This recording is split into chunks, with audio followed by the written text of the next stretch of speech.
KKR versus আরসিবির match দেখতে এসেছি আজ ইডেন গার্ডেন্সে। আর আমার এটা হচ্ছে জীবনে প্রথমবার স্টেডিয়ামে বসে খেলা দেখতে আসা।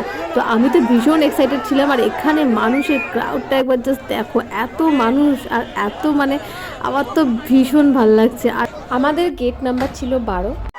আমরা সবাই ভীষণ এনজয় করছিলাম। আর এখানে আমাদের একদম সামনেই ছিল বিরাট কোহলি, পুরো একদম চোখের সামনে থেকেই দেখতে পাচ্ছিলাম।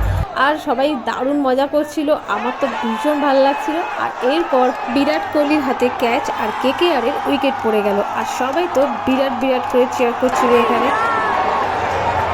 এরপর ছিল আরসিবির ব্যাটিং। বিরাট ওপেনিং করতে নামলো এবং খুব তাড়াতাড়ি আজকে আউট হয়ে গিয়েছিল, যে কারণে আরসিবির ফ্যানদের ভীষণ মন খারাপ ছিল। আর কেকেআর তো দারুণ এনজয় করছিল।